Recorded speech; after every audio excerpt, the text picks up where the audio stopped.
Iyon, welcome back sa ating YouTube channel, Rundi TV mo. Senador Idol Rapi Tulfo sumabog sa galit. Nanggigigil itong si Senador Idol Rapi Tulfo dahil nga sa sumbong sa kanya ng mismong taga TV5 mga kababayan. Isang researcher ng TV5 ay nagsumbong at ang mismong sinusumbong din itong program manager ng TV5 din mga kababayan. Ano bang tawag nito? Pagmumulistya o panggagahasa na rin siguro ang ginawa nitong program manager na ito dahil nga ayon sa researcher na ito habang nagiinuman sila, nalasing siya, pagkatapos ayun na nga pinagsamantalahan siya ng lalaki itong program manager na ito at lalaki din yung kaniyang pinagsamantalahan mga kababayan. Kaya itong si Senador Idol Rapi Tulfo ay talagang nagagalit ng gigigil, sumabog sa galit dahil nga hindi kaagad naaksyonan ng pamunuan ng TV5. Hamon pa nga ni Senador Idol Rapi Tulfo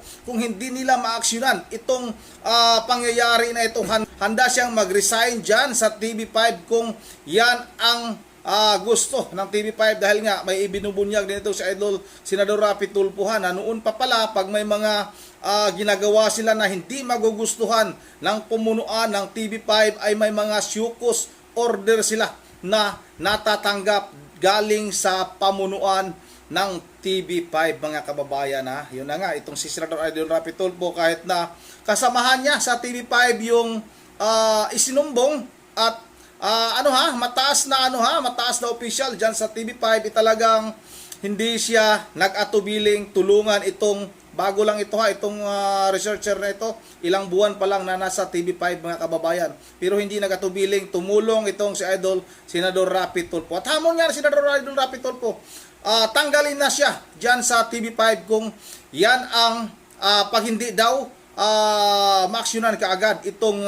problema na ito ng isang researcher na ito sa isang program manager mga kababayan. Yun ang wag na natin itong patagalin. Sabay-sabay na natin itong panoorin. Hindi po natin papangalanan ito, si alias Talent na isang researcher po dito po sa TV5 kung saan nirereklamo niya po ang isang program manager po mismo ng TV5 dahil po sa ginawa sa kanya noong July 23, 1:30 po ng umaga sa isang hotel po sa Pasig City. Okay, gusto ko lang klaruhin ang TV5 at saka 1PH na kung saan nag-ere tayo. Magkaiba po yan Magkaiba. Although, sister company ang TV5 at saka 1PH at patas po kami rito, hindi porket isa sa mga kasama namin sa network, sister company ay nagkasala, itatago na namin at magbibingi-bingi at bulag-bulagan na kami, hindi po kami ganon. At ito po isang patunay. So itong si Talent ay researcher sa TV5 News at ang inireklamo ay isang program manager sa TV5 News, which is a sister company of 1PH. But again, hiwalay po ang 1PH sa TV5 even when it comes to management. Okay, although isa lang under MVP Group, yung sa top management magkaiba po. Okay. Sige. Sa mga higher officials, so to speak. Sir Talent, magandang hapon. Magandang hapon po, sir. Okay. Meron po kayong gustong ireklamo sa amin Opo, sir. na Meron po. kasamahan nyo po sa Opo. masakit man to pero sumbong to na valid. Let's go, let's accept it. Ano pong ginawa sa inyo? Bali po kasi, sir, ay kwento ko po ba ng buong buo, sir? Kung pwede, buo pero medyo paiksiin nyo. Okay po. Bali po kasi, sir, nag-start po ako ng July 15 po dito sa programa po ng Budol Alert po as program researcher po. Budol Alert. Bali po. Opo. Okay. Bali po nag-start po ako dyan July 15 po. Pero matagal na po nila ako na-interview kasi po inintay pa nila ako makagraduate po bago nila ako papasukin din po. Ano itong Budol Alert? Budol Alert, ito ay segment sa news? Hindi po. May ano po siya. Ang storya po na ginagawa po dito ay in-expose namin yung mga scammers po. Okay, sige. Anong ginawa sa inyo nitong si ikaw na magsabi, anong pangalan ng nireklamo mong program manager? Ito po si Cliff Ginko po. Cliff Ginko. Anong Matagal ginawa? na po siya sa TV5 po. Ano po? Matagal na po siya sa TV5 po. Itong si Cliff Ginko. Parang narinig ko Bali po nga siya kasi- nung dating sa news pa ako sa baba. Opo. Narinig ko rin pangalan niya. Okay. So Opo. ano ginawa sa inyo, sir, ni Cliff Ginko? Bali po kasi nung Sunday po kasi, nung July 21 po, nagaya po kasi siyang mag-inom pero sa chat lang po yun. Tapos po, ako naman po, din since bago lang po ako sa TV5, may mga napapanggit po kasi na may mga iba dyan nakakainuman din po yung. So tinake ko po yun na parang event na wow, makakainuman ko yung mga boss dito. Tapos po nung July 22 naman po, on the way na po kasi ako nun, galing Batangas po. Pupunta po ako ng Manila po kasi nga po, magsa-start na rin po ako ng trabaho po. Ang nangyari po kasi, nakipagkita po kasi siya sa akin. Sabi niya, ilagay ko na lang daw sa hotel. So, ang iniisip ko naman po dun sa hotel, dahil nga po SONA, may media coverage po ng may mga kaganapan po. Hindi ko po alam na hindi pa ganun. So, pagdating ko rin po kasi dun sa hotel, wala po palang ganong ganap. Tapos po, hindi ko naman po rin kasi natanong, nag-expect lang din naman po ako. Tapos po kaya po napunta kami dun sa hotel, kasi po, ang gagawin ko po kasi ilalagay ko rin po yung gamit ko sana sa dorm ko. Since pag sa Mega Mall po ako nababa, ang ginagawa ko po dun sa Mega Mall, naglalakad po ako simula dun hanggang dun po sa dorm ko na halos 2 kilometro. Since nabanggit niya po sa akin na yung Richmond Hotel na po, nasa likod ng Mega Mall, malapit lang. So doon ko po dinala yung mismong mga gamit ko. Tapos po nung pagdating po namin doon, pinakain niya po sa akin yung bigay niya po na nadala niya po. Di bali po yung chicken po na bigay po niya sa akin. Tapos after ko po kumain, doon po kami nagpasyang uminom po sa Poblacion Makati po. Tapos po, ginamit pa po niya yung media service po ng TV5 po. Kaya po parang panatag po yung loob ko noon. Kasi nga, sabi ko na rin sa kanya, kung nakakainuman di ba niya yung iba naming kasama, sabi niya oo daw. Tapos Okay. Sige, sir. Pagkatapos po ng inuman, sir, ano ba nangyari? Bali po kasi nalasing po kasi ako nun, sir, dun sa bar po na pinuntahan po namin sa Poblacion Makati. And then, pagbalik po namin sa hotel, ang nangyari po kasi nagsuka na rin po ako sa Grab, nagsuka na rin po ako sa CR nung bar. Bali po, nilinis ko po yung suka po na meron sa akin dito sa mismong hotel po, doon sa CR. Tapos po dahil puro suka na po, sabi niya kasi, hubarin mo na. So ako naman, hinubad ko naman din po kasi wala naman pong mali siya po dahil parehas naman po kaming lalaki po. Tapos po hinubad ko na rin po yung pants ko. Tapos po nung dumiretso na po ako dun sa kama kasi nga po lasing na po ako. Binigyan naman po niya ako ng damit kasi pinabot ko po sa kanya. Tapos po nung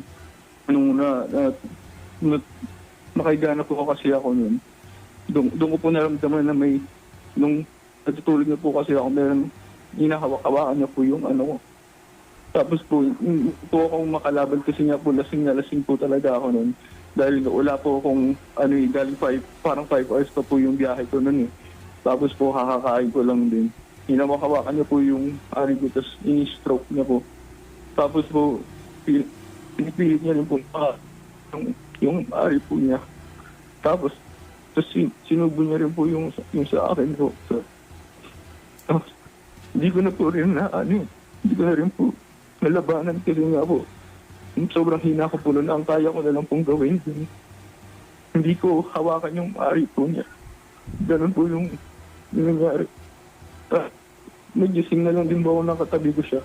Pero naghahalong takot at galit po yung nararamdaman ko sa kanya. Pero hindi po ako nagpahalata na galit. Tapos po, after po nun, pinag-grab pa po niya ako pa uwi para hindi ako pag-isipan ng masama. And then dumiretso na po ako sa action center para magsabi po. Tapos po nagpunta pa ako sa mga pulis.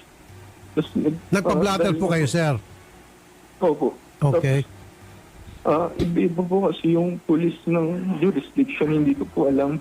So nagpalipat-lipat pa po ako ng station. from dun po malapit sa Greenfields, nagpunta naman po ako sa may ilalim po na tulay. Teka muna, pwede ikot-ikot Tapos- po kayo ng mga pulis? Opo, kasi hindi na po yun yung jurisdiction. Okay, Nung- tama nga naman sir. Kung saan nangyari, Opo. doon dapat kayo mag-report. So anyway, in the end, nakapag-report po kayo sa police station na may tamang jurisdiction, which Opo, is hinatid po nila ako nangyari sa po sa may Ortigas. Pasig. Tama? Opo, hinatid po nila ako sa may Ortigas substation po. Tapos nung sinasabi po sa akin ng police kung ano daw po yung gusto kong gawin, tinatanong po nila ako kung blatter or kaso. So ako naman po, pwede po bang dalawa? Ang sabi naman po sa akin, isa lang. Tapos pinili ko po yung kaso. Tapos meron pa pong police dun, sir, na ginawa pa pong katawa-tawa yung nangyari po sa akin. So, parang sinabi ko na. ano Ibig po sabihin, ginawa pinagtawanan ni pa po George? kayo. Yung isa pong police dun, pero hindi ko na po maalala yung pangalan ko.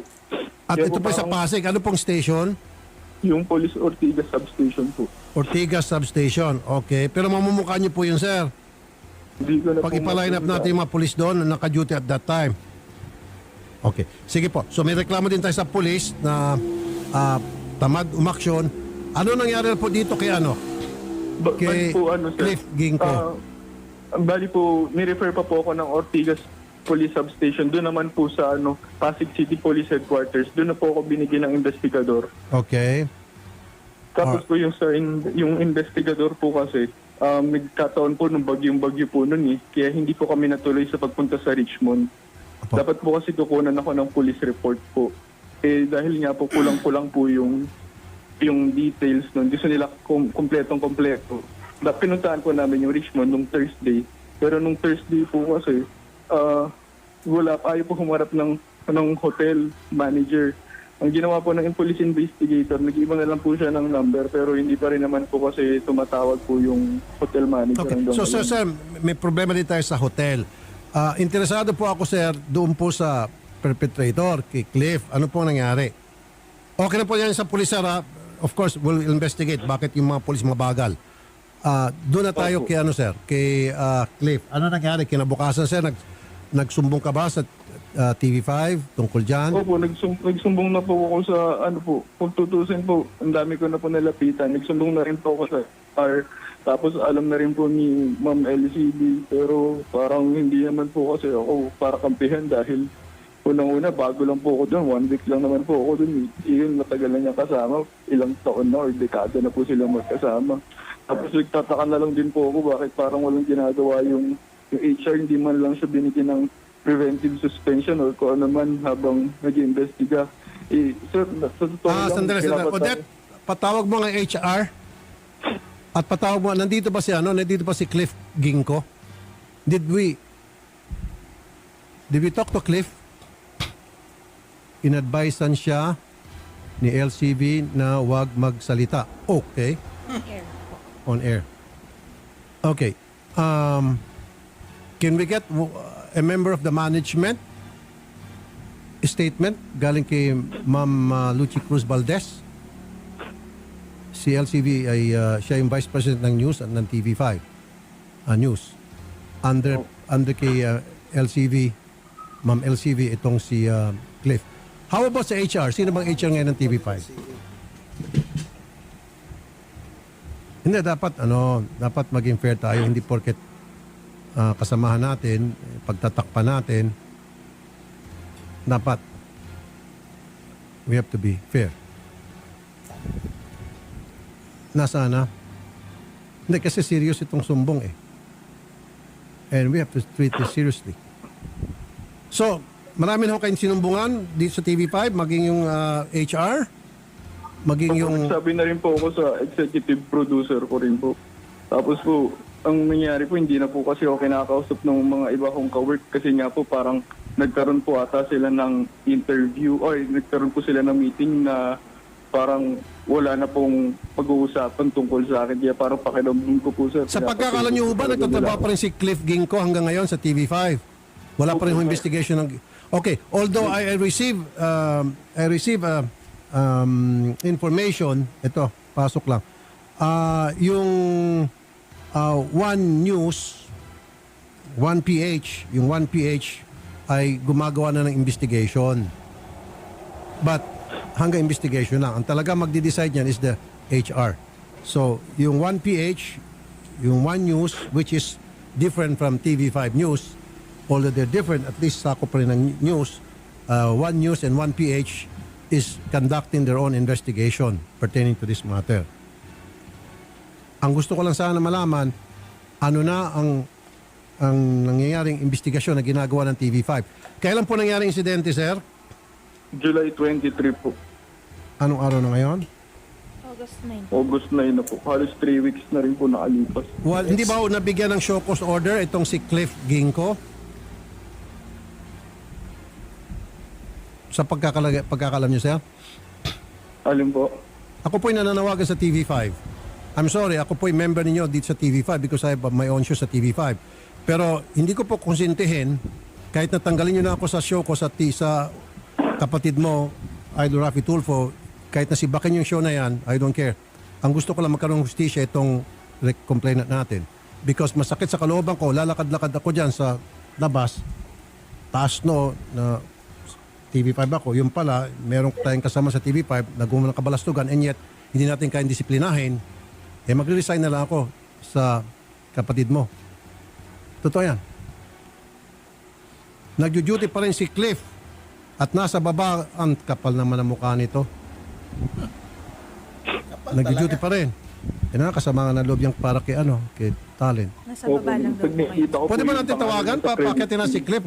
Sabi mo kay Cliff, I'll be very fair. Pakisabi kay Cliff Ginko, really, kilala niya ako.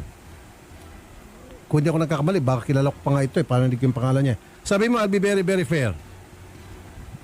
Sir, natatakot po kasi talaga ako kasi feeling ko, ang taas-taas niya dyan na Ba't ka matakot sa kanya? Why? Anong reason? Binabantaan ka? hindi naman po sir. Pero po kasi parang yun nga po, sobrang close niya rin po sa mga media practitioners po like LCD. Tapos po, wala naman din po akong kakayanan kumuha ng abogado dahil nga po, nagsisimula pa nga lang po ako sa trabaho. Kaya, natatakot po ako na baka... Paano po nalaman na pinagtatakpan po siya? Para maging fair din, paano po nalaman na siya po'y pinagtatakpan? Kasi po, nababalitaan ko po na bakit ko daw pinagsabi kung talagang nangyari daw sa akin yun na parang gumagawa-gawa lang ako ng kwento. Tapos lumalabas din po na ako pa daw yung bading. Sabi ko, saan naman po magagaling yun? May girlfriend po ako. Tsaka hindi ko nga po expect na bading siya kasi may anak siyang babae tapos may asawa siya. Member pa siya ng choir, tapos galing pa siya ng investigador. Tapos galing din po siya ng T3 noon. Kaya po hindi ko Walang pagalang kahit nagaling sa T3 kung saan man siya galing. Ang importante, dapat mapakinggan ang lahat ng sumbong at mapakinggan yung side niya. So inibitahan pala natin si Cliff Ginko at sa advice sa kanya ng kanyang mga boss, wag na raw muna magbigay ng salaysay at maging yung HR. I'm sorry mga kapatid, HR, it's not good. Sana ang ginawa po ninyo, advice ko lang to taong gobyerno rin po ako at the same time, sana ang ginawa, gumawa ng investigasyon, binigyan ng show cause order, itong si Cliff, bigyan nyo ng 72 hours. Ito, magsasalita na ako. Now it can be told. Noong panahon, ako po'y under sa news. Pag meron kami mga ginawa na labag, may reklamo laban sa amin, panahon pa ng T3, we were given show cause order. Totoo yan. Mula kay Ben, Erwin, and I. Pag meron kami ginawa na hindi tama sa tingin nila o dahil may sumbong galing sa labas, ini-issue kami ng show cause order ng management. And now, this Cliff Ginko, hindi nyo kayang issue ng show cause order? How important is this guy? What makes him so fucking special? Sorry, pardon me. Nakapagsalita ako ng fucking. Iyan nyo. Suspindin nyo ako. Because of this, you want to suspend me? Suspend me! Do me a favor. Kaysa naman, hindi kayo aksyon, araw-araw tayo mag-away dito.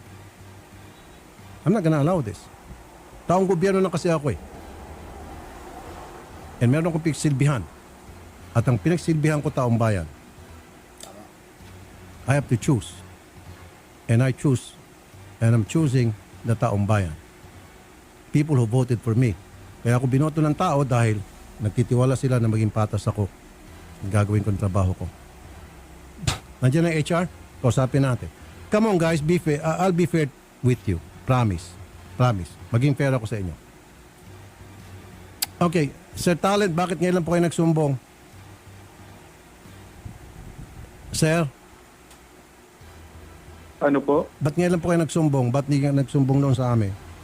Nagsumbong na po ako mismong day po na nangyari sa akin yun. Sa amin? Opo. Oh. Bakit ngayon yun lang pinating sa akin? Si Ate Odette po yung nakausap po ni Talent po. Ayan. And sinamahan po mismo ni Ate Odette sa HR, lahat po. Ayun, Opo, in ginawa fairness naman kay Odette, Opo. Sinamahan po. nagpasintabi tayo sa HR sa lahat ng mga taga TV5 pero tinatabla tayo. Ayun po. Opo. Tinatabla-tabla. Sinamahan po ni Ate Odette, sir. Even sa barangay po, sa police po, sinamahan po TV5, namin. this is my request to you. Ayusin niyo po ito. Investigate. Mas maganda kung habang merong investigation itong si Cliff Ginko, suspendin niyo muna. Just like what you did to us nung panahon ng T3. Issue niyo kami ng show cause order dahil may mga sumbong, dahil kami ay maingay sa T3, kami may mga napagalitan at hindi nagustuhan ng mga napagalitan, and sinususpendin niyo ako, kami, then do it to Cliff Ginko. Ba't di niyo magawa kay Cliff Ginko? What makes him so special? Masisira. Itataya na kayo dyan sa baba sa news, itataya niyo yung pangalan ng istasyon dahil lamang sa isang tao. Come on guys. Use your heads. Do not do this. Huwag niyong sirain. Baka sabihin niyo, wala akong utang na loob. No. I'm doing what is right. Siguro kahit na yung pinakamayari ng TV5 would agree with me. Kahit yung mga investors. Sana, imbestigahan, at habang inimbestigahan, which is just right and proper, and ako, napasama na sa ganung proseso, and wala akong sama na loob. Inimbestigahan, binigyan ka ng 72 hours or 3 days, sagutin, and then after masagot, then you make a move. It's either suspindihin muna ng ilang araw, pagbakasyonin, or habang inimbestiga, wala mo ng trabaho. Bakit di gagawin kito kay Cliff Ginko? Odette, walang gustong sumagot? Wala po. Takot. Ayaw. Well then, gusto ko lang klaruhin na kung ano man yung ginawa ni Cliff Ginko, that is not a reflection of the news and public affairs of TV5. That I can assure you. Mababait po ang TV5 because I was once a member of the news and public affairs of TV5 even up to now. Dahil meron akong program dito. Magaling, matitino. Marami pong mga magagaling sa TV5. I can assure you that. Mga from the newscaster, reporter, writer, editor, ang gagaling po yan. Nakasama ko lahat sila yan. So sana po itong ginawa ni Cliff Ginko wag maging reflection sa TV5 because kung madadama yung TV5, unfair naman po. Dito lang ako nagagalit kay Cliff Ginko and then sa ilan mga opisyal na pinagtatakpan siya, kinakanlong siya. What's so special about him? Yun lang yun. Dapat imbestigahan. So I challenge Ma'am Lucy Cruz Valdez, the Vice President of News and Public Affairs. Ma'am Lucy, magkakilala po tayo. Imbestigahan niyo po yan, ma'am. Magpalabas kayo ng statement kung ano na pong ginagawa niyo yung investigation. Huwag niyo po, ma'am, pagtakpan, Miss Lucy Cruz Valdez. And kayo po dyan sa HR, huwag niyo pong pagtakpan. Ngayon, dahil nagsalita ako, gusto niyo pong sibakin niyo. Ako. I'm more than happy and willing to submit my resignation kung that's what you want. Gusto ko lang po ilabas itong sama ko ng loob. Na may naaping tao, tapos nagbibingi-bingihan tayo. Pasensya na po sumbungan po ako. Hindi po ako namimili ng taong nagsusumbong. It so happen, ang sinusumbong, kasamahan natin, kailangan pakinggan ko rin. Sir, this is what I'm gonna do. Ako po susulat kay MVP, Manny B. Pangilinan. Trust me. Ngayon po mismo gagawa po ako, tawag mo si Garrett. Gagawa po ako ng sulat. Paparating ko po to kay kay Mr. Manny B. Pangilinan. Attorney Garrett, Yes po, Senator. draft a letter addressed to Yes, po. MVP. Nakikinig ka naman, Yes, po, nakamonitor ka. Senator. Yes, I'm monitoring. Tungkol sa pag-usapan and I'll sign it. I want it today. Yes. Before the end of I have the day, by your I'll state. sign it and Yes, then I'll po, send it personally to MVP, to Boss MVP, to Mr. Yes MVP, po, hindi po to Manny B. dapat Pangilinan. tinatalagpas yung ganito. Yes po, I Senator. assure you, ako mismo, paparating ko to kay, Manny B. Pangilinan, Mr. Manny B. Pangilinan. Yes po, sir. Okay, drop it right now. I'm drafting. Yes po, sir. Drafting. Thank you. Sir, Yes po. makakuha ka ng hustisya. I guarantee you that. Thank you po, sir. Okay, sir? Sige po, sir.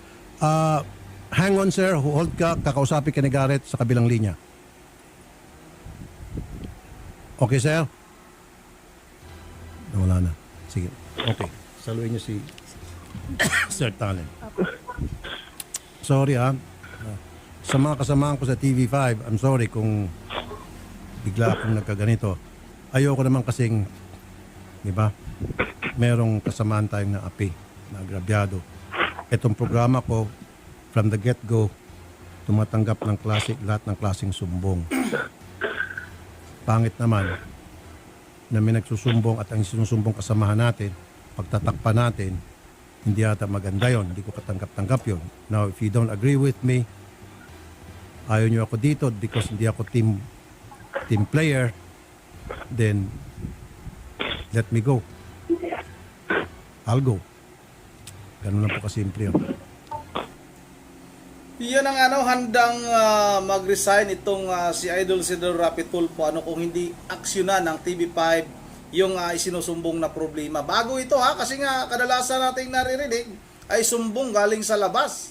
Yung mga taong mga naapi, hindi katulad nito na talagang mismong kasamahan ni Senador Idol Rapi Tulfo sa TV5 ang isinumbong. At yun na nga, isa palang ano ba yung tawag niyan sa mga ganyang klaseng tao, yung mga kasi may anak daw, may asawa, silahis ang tawag pala niyan mga kababayan. Dapat talagang dapat managot yan kasi nga baka naman pag hindi yan matawag nito mga kababayan, mapanagot itong si Clip, no? Ano bang pido nito? Baka gawin naman niya sa mga ibang mga baguhang talent ng TV5 mga kababayan. Alam naman natin na pag isang TV station, napakaraming talent, napakaraming pugi dyan. Itong si Clip pala, nag-aabang lang pala ito ng mga pugi. Siguro pugi itong talent na bago sa TV5, itong researcher nga.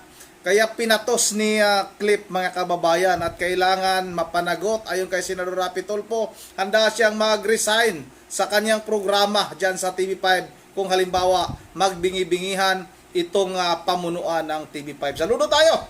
Minsan naman, minsan inaano natin, minsan tinutuligsa natin itong si Idol Rapi Tulfo. Pero ito, napakaganda nito, napakagaling ng ginawa ni Senador Rapi Tulfo. Saludo tayo kay Idol Senador Rapi Tulfo. Yun ang dito lang muna bago tayo magtatapos ay mag-shoutout muna tayo.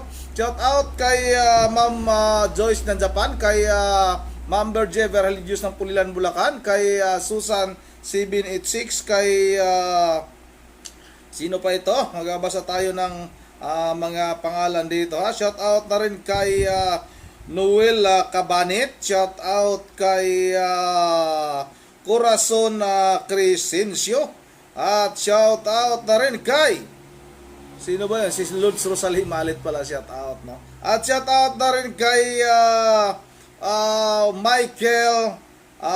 Michael Gug Angelo. Yun ang At shout out kay Jojo Juso Jr. Yun ang dito lang muna. At once again, this is from the TV mo. May karugtong pa yan, Gagawa natin yung karugtong kasi nga itong si Ma'am Lutzi Cruz Valdez ipapatawag ni Idol Senador Rapi Tulfo sa Senado. Yun ang hanggang dito lang muna. Once again, this is from the TV mo. Ingat ang lahat. God bless bawat isa sa atin.